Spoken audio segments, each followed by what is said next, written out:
இருப்பீங்க. இனி வரக்கூடிய காலகட்டங்கள் தான் இதுக்கு தான் நம்ம வாழ்ந்தோம், இந்த வாழ்க்கையை நம்ம எப்படியாவது இன்னும் சூப்பராக கொண்டு போயிடணும் அப்படிங்கிற மாதிரி நீங்கள் வந்துடுவீங்க.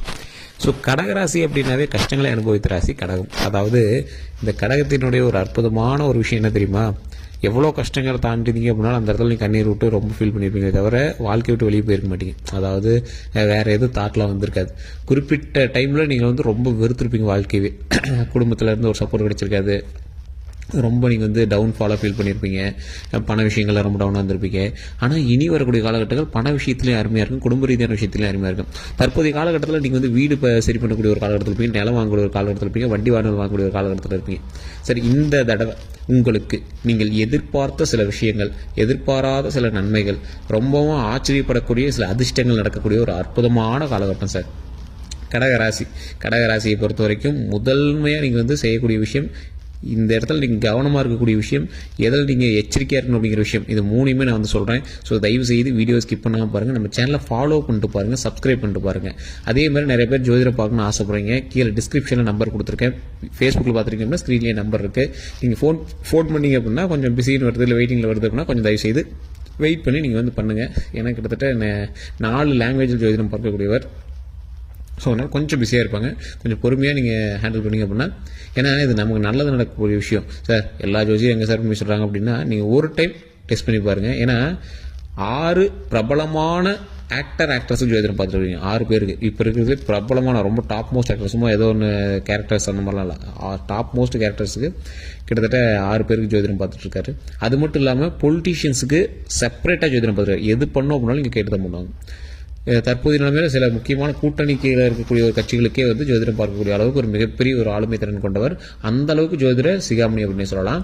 கிட்டத்தட்ட 200க்கும் மேற்பட்ட ஜோதிடர்களுக்கு ஆசான். அவரோட நம்பர் தான் நான் கொடுத்துருக்கேன். ஜஸ்ட் நீங்கள் ஃபோன் பண்ணி நீங்கள் உங்கள் ப்ராப்ளம் சொல்லி சால்வ் பண்ணிக்கலாம். இது முன்னாடி நடந்தது ஃபஸ்ட்டு கன்ஃபார்ம் பண்ணிக்கோங்க. இந்த ஜாதகத்தை வச்சு இது முன்னாடி நடந்தது சொல்லுங்கள், அப்போ தான் உங்கள்கிட்ட பார்ப்போம்னு சொல்லுங்கள். பாருங்க, அசால்ட்டாக அக்குவே ராணி வர கிளியராக சொல்லிடுவார். ஸோ அந்தளவுக்கு ஒரு பிரபலமான ஜோதிடர் நம்பர் தான் கொடுத்துருக்கேன். அதே மாதிரி இந்த கடகராசி பற்றி நம்ம சொல்லிடலாம். கடகராசிக்காரர்கள் ஒரு அற்புதமான காலகட்டத்தில் இருக்கீங்க. இந்த காலகட்டம்லாம் உங்களுக்கு கிடைக்காத ஒரு விஷயம், ரொம்ப நாளாக ஆசைப்பட்டது, ரொம்ப நாளாக எதிர்பார்த்தது சார். இந்த கடகராசிக்காரர்கள் போன வருடம் வரைக்கும், போன வருடம்ல 6 மாதத்துக்கு முன்னாடி வரைக்குமே ஏன்டா வாழ்றோம்னு நீங்கள் நினச்சிருப்பீங்க. உங்களோட லைஃப்பில் நீங்கள் பட்ட கஷ்டங்கள்லாம் நீங்கள் திருப்பி பார்க்கறதுக்கு விரும்ப மாட்டீங்க. உடல் ரீதியான விஷயங்கள்ல, மன ரீதியான விஷயங்கள், ஹாஸ்பிட்டல் ரீதியான விஷயங்கள், நிறைய விஷயத்தில் நீங்கள் கஷ்டப்பட்டவங்க. ஆனால் இனி வரக்கூடிய காலகட்டத்தில் சந்தோஷமான காலகட்டங்களாக மாறுது. கடவுளினுடைய அருளால், உங்களுடைய குலதெய்வத்தினுடைய ஆசையினால், உங்களுடைய முன்னோர்களினுடைய பிரச்சனையிலேருந்து நீங்கள் வெளிவரீங்க. ஆனால் இந்த கடகராசியை பொறுத்த வரைக்கும் நீங்கள் ஜாதகத்தை போய் பார்த்தாலும் சரி, எங்கே போய் நீங்கள் சாமி கேட்டீங்க அப்படின்னாலும் சரி, உங்களோட முன்னோர்களை வச்சே சொல்லுவாங்க. உங்களுடைய முன்னோர்கள் பண்ணது, அது பண்ணது, இது பண்ணது நிறைய சொல்லுவாங்க. அது எல்லாம் சொல்கிறாங்களே தவிர அதுக்கான வழிமுறை யாரும் சொல்ல மாட்டாங்க, அதுவும் தப்பிக்கிறதுக்கான வழிமுறை யாரும் சொல்ல மாட்டாங்க. ஏன்னா அது உங்களுக்கு இல்லை, விதியின்படி உங்களுக்கு அது கிடையாது.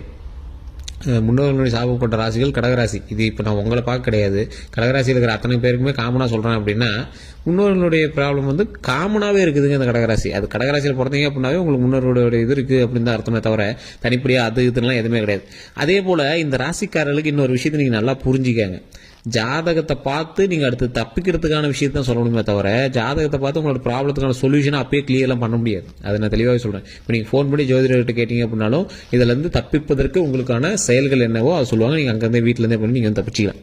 அதாவது உங்களுக்கு ஒரு பெரிய கண்டங்கள் இருக்குது அப்படின்னா அந்த கண்டத்துலேருந்து தப்பிச்சிக்கலாம் நம்ம. ஸோ அது பண்ண முடியுமே தவிர அந்த இன்சிடென்ட்டே நடக்காத மாதிரிலாம் உங்களை மாற்ற முடியாது. ஒரு எக்ஸாம்பிளுக்கு நான் சொல்கிறேன், ஒருத்தருக்கு ஜெயிலுக்கு போகணும் அப்படிங்கிற மாதிரி இருந்தது. அந்த காலகட்டம் ரொம்ப பீக்கில் இருந்தது. வேறு வழியே இல்லாமல் அங்கே போய் ஒரு 10 நாள் தங்கியிருந்தார். பக்கத்து ரூமில், அங்கே ஜெயிலிருந்து பக்கத்தில் ஒரு ரூம் எடுத்து 10 நாள் போய் தங்கியிருந்தார். அது முடிந்து 8 நாள் கூட ஆகலை, அது 2 நாளில் வெளியே வந்தார். டக்குன்னு ஒரு வண்டியில் மாட்டி ஸ்டேஷனுக்கு போயிட்டு வரக்கூடிய காலகட்டங்கள் ஆயிடுச்சு. அவருக்கு எதுவும் இஷ்யூஸ்லாம் ஆகலை, பட் ஆனால் ஒரு வண்டி அவர் மாட்டி போய் ஸ்டேஷனில் போய் ஜாமீன் போட்டு போயிட்டு வர மாதிரி காலகட்டங்கள் ஆயிடுச்சு. அது ஜாதகத்தின் ஒரு முக்கியமான ஒரு அம்சம். அந்த மாதிரி பிரச்சனைகள் இருந்துச்சு அப்படின்னா சிம்பிளாக கூட சால்வ் பண்ணி விடுறது அது ஒரு முக்கியமான அம்சம். ஸோ அது மாதிரி தான் நீங்கள் எடுத்துக்கணுமே தவிர கம்ப்ளீட்டாக சரியாகும் அப்படிங்கிறத விதியை யாராலையும் சரி பண்ண முடியாது. இனி நன்மைகள் நடக்கும் அப்படிங்கிறது விதி. நீண்ட ஆயுள் உண்டு, உடல் ஆரோக்கியம் உண்டு, மன மகிழ்ச்சி உண்டு, சந்தோஷம் உண்டு, உடல் ஆரோக்கியம் உண்டு. ஸோ இனி வரக்கூடிய காலகட்டத்தில் நன்மையாக நடக்கும் அப்படிங்கிறது விதி. அதனால் கவலைப்பட தேவையில்லை, அதை மாற்றவும் தேவையில்லை, அது கரெக்டாக இருக்கும். நீண்ட ஆயுள் உண்டு, உடல் ஆரோக்கியம் உண்டு, மன வலிமை உண்டு இனி வரக்கூடிய காலகட்டங்களில்.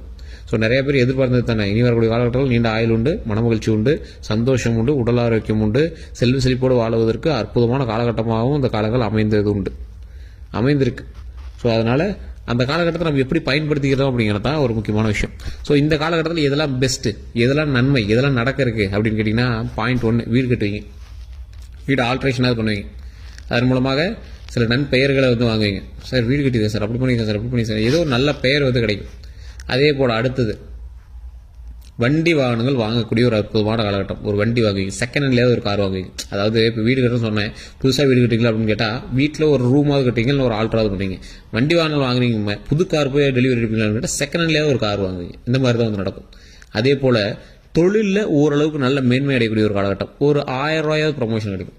ரொம்ப பெருசாக இல்லை, 1000 ரூபாய் ப்ரொமோஷன் கிடைக்கும். பழச கம்பேர் பண்ணும்போது ஓரளவுக்கு வருமானம் வரக்கூடிய ஒரு காலகட்டம், ஓரளவுக்கு வருமானம் வரும். ஸோ இந்த மாதிரி விஷயங்கள் வந்து நடந்துகிட்டே இருக்குது. ஸோ இதில் நீங்கள் யோசிக்கணும். அதே போல் இந்த ராசிக்காரர்கள் தொழில் ரீதியான விஷயத்தில் எந்த அளவுக்கு தான் முன்னேறினீங்க அப்படின்னாலும் உங்களுக்கு எதிரிகள் கூட்டம் அதிகம், கந்திஷ்டிகள் உங்களுக்கு அதிகம். எதிரிகளினுடைய கூட்டத்தினால உங்களுக்கு வந்து நிறைய ஆபத்துகள் இருக்கிற வாய்ப்புகள் இருக்குது. அந்த எதிரிகளினுடைய கூட்டத்திலேருந்து நீங்கள் வந்து கொஞ்சம் தப்பிக்கணும். ஸோ எதிரிகள்கிட்ட நீங்கள் தப்பிக்கணும் அப்படின்னா என்ன பண்ணணும், உங்களுடைய கந்திஷ்டிகளை நீங்கள் வந்து போக்கணும். கந்திஷ்டிகள் இருக்கிறவங்க தயவு செய்து கீழே இருக்கக்கூடிய நம்பருக்கு ஃபோன் பண்ணி அதில் எந்த பரிகாரம் சொல்கிறாங்களோ அதை வந்து நீங்கள் வீட்டிலேருந்தே பண்ணி தெரிஞ்சுவாங்க. ஏன்னா கந்திஷ்டியை பொறுத்த வரைக்கும் ஒவ்வொருவருக்கும் ஒவ்வொரு மாதிரியான கந்திஷ்டிகள் இருக்கும். அதை வந்து நீங்களாக தான் நிவர்த்தி பண்ணிக்கணும். ஸோ தொழில் அக்கறை இருப்பவர்கள், தொழில் மீது அக்கறை இருப்பவர்கள், தொழில் தனியாக பண்ணக்கூடியவங்க ஒரு சில பல பூஜைகளும் இருக்குது. அதை நீங்கள் லோக்கல்லே ஜோதிடர்கிட்ட கொடுத்து நீங்கள் வந்து பண்ணிங்க அப்படின்னாலும் ஓகே தான். அப்படி இல்லை அப்படிங்கிறவங்க நீங்கள் ஒரு முக்கியமான தெய்வத்தை வந்து வழிபட்டீங்க அப்படின்னா போதுமான. திருப்பதி ஏழுமலையானுடைய புகைப்படத்தை தொழில் செய்யக்கூடிய இடத்துல வச்சு, திருப்பதி ஏழுமலையான்கள் தனியாக நிற்பார், தனியாக இருக்கும். லட்சுமி தேவி வந்து தனி ஃபோட்டோவை கூட வாங்கி வச்சுக்கோங்க. திருப்பதி ஏழுமலையான் நின்ற கோலத்தில் வைர கிரீடத்தில் ராஜ அலங்காரத்தில் தனிப்படியாக நிற்பார். ரொம்ப சுறுசுறுப்புக்கு பேர் போனவர், சுறுசுறுப்பான பேர் கொண்டவர். அவர் வந்து நின்ன இடத்துல செல்வம் குளிக்கும் அப்படிங்கிறது ஒரு முக்கியமான. தொழில் செய்யக்கூடிய இடத்துல நீங்கள் அதை பண்ணுங்கள். அதே மாதிரி வேலைக்கு போகக்கூடிய கடகராசிகள் மோஸ்ட்லி அதிகமாக தொழில் பண்ண மாட்டாங்க. ஒரு 90% வந்து வேலைக்கு தான் போவாங்க, ஒரு 10% தான் தொழில் பண்ணுறதுக்கு போவாங்க. ஸோ வேலைக்கு போகிற இடத்துல உங்களுக்கு போட்டிகள் ரொம்ப அதிகமாக இருக்கும், அலைச்சல் சம்மந்தப்பட்ட வேலைகள் அதிகமாக இருக்கும். கடகராசி பொறுத்தவரை ஸ்கின் சம்மந்தப்பட்ட பிரச்சனை எப்பயுமே இருக்கும். மருவோ தேம்பலோ ஒயிட்டோ ஏதோ ஒன்று வந்து உங்கள் ஸ்கின் சம்மந்தப்பட்ட பிரச்சனைகளாக இருக்கும். அதிலேருந்து நீங்கள் கொஞ்சம் சரி பண்ணிட்டீங்க அப்படின்னா ரொம்பவே நல்லது. அந்த பிரச்சனையிலேருந்து நீங்கள் வெளியே வரணும் அப்படின்னாலும் நீங்கள் வந்து உடல் ஆரோக்கியத்தில் கொஞ்சம் கவனமாக வச்சுக்கணும்.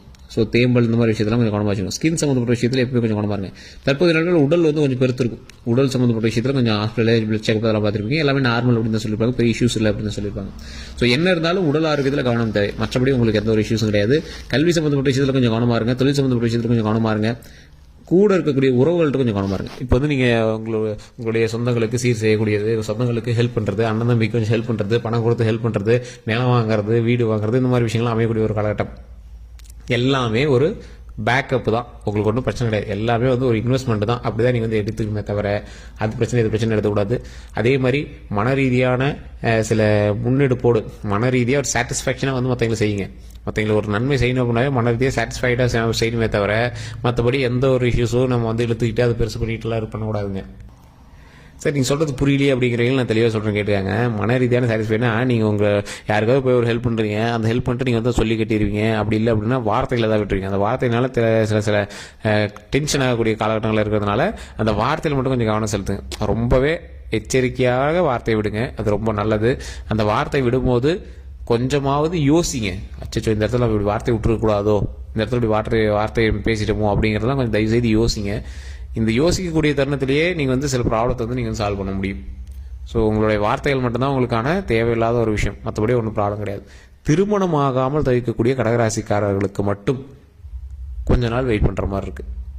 அது உடனே செட் ஆகுமான்னு கேட்டால் கொஞ்ச நாள் வெயிட் பண்ணுற மாதிரி இருக்குது. வீடு கட்டுற யோகம் இருக்குது, தொழில் செய்கிற யோகம் இருக்குது, கார் வாங்குற யோகம் இருக்குது, கடனை சரி பண்ணக்கூடிய யோகம் இருக்குது, எல்லாமே இருக்குது. திருமணத்துக்கு மட்டும் கொஞ்சம் யோசிக்கணும். குழந்தை பாக்கியத்துக்கு கொஞ்சம் யோசிக்கணும். குழந்தை பாக்கியம் வந்து என்ன பண்ணீங்க அப்படின்னாலும் குலதெய்வத்துக்கு தான். குலதெய்வத்துக்கு போனால் தான் திருமணமும் குலதெய்வம். ஏன்னா இது ரெண்டுமே உங்களை எதை குறிக்குது, பூர்வஜன்ம புண்ணியத்தை குறிக்குது.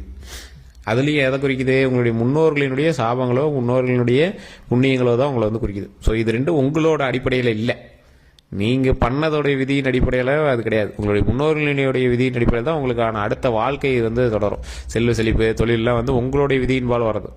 அதே மாதிரி குழந்தை பெறும் திருமணமும் உங்களுடைய தாய் தந்தையர் உங்களுடைய மூதாதையர்கள் செய்கிறதுனால வருது. அதனால தான் சொல்கிறது, நீங்கள் ஒழுங்காக இருங்கடா, நீங்கள் எந்த தப்பும் பண்ணாமல் இருந்தால் தான் அடுத்தடுத்த வாரிசுகளுக்கு எந்த பிரச்சனையும் வராமல் இருக்கும் அப்படிங்கிறது. ஸோ ஒவ்வொருத்தரும் நம்மளோட முன்னோர்கள் கரெக்டாக இருந்தாங்க அப்படின்னா நமக்கு கரெக்டாக நல்லதே நடக்கும். ஸோ அதனால தான் நிறைய பேர் சொல்லுவாங்க, ஒவ்வொரு ஜாதகத்தின்படி முன்னாடி ஒரு 2 திருமணம் பண்ணவன் 3 திருமணம் பண்ணவன்லாம் கொஞ்சம் அமைதியாக இருக்கு சொல்லுவாங்க. இப்போல்லாம் அந்த கிழமை ஒழுங்காக இருந்தாலும் நாங்கள் நல்லா இருந்திருப்போமே அப்படிலாம் நம்மளோட வீட்டில் பெரியவங்கள்லாம் நிறைய பேர் சொல்லிலாம் முன்னாடி கேள்விப்பட்டிருப்பீங்க. ஸோ நம்மளுடைய முன்னோர்கள் நல்லா இருந்தாங்க, அதனால தான் நம்மளும் நல்லா இருப்போம் அப்படிங்கிற மாதிரி இருக்கணும். ஸோ ஸோ இப்படி தான் நடக்கும். ஸோ அதனால் எப்போவுமே வந்து நம்ம நடந்துக்கிறத பொறுத்து அடுத்தடுத்த ஜென்ரேஷன்ஸ் வந்து உருவாகும். அதனால் எப்போவுமே நடந்துக்கிற விஷயத்தில் கொஞ்சம் கவனமாக நடந்துக்கணும். ஸோ இதை நம்ம வந்து இந்த வீடியோ மூலமாக சொல்கிறது. இனி வரக்கூடிய விஷயங்கள் நல்லா இருக்குது. உங்களுடைய திருமண தடைகள் இருக்கிறவங்க மட்டும் தயவுசெய்து ஃபோன் பண்ணி அதற்கான ப்ராப்ளத்தை நீங்கள் வந்து சொல்லி சால்வ் பண்ணிக்கோங்க. மற்றபடி வேறு ஏதாவது கருத்துக்கள் இருந்தால் மறக்காம கமெண்ட் செக்ஷன் பதிவிடுங்க. கீழே கூடிய நம்பருக்கு ஃபோன் பண்ணி பேசுறீங்க. உங்களுக்கு நன்றி.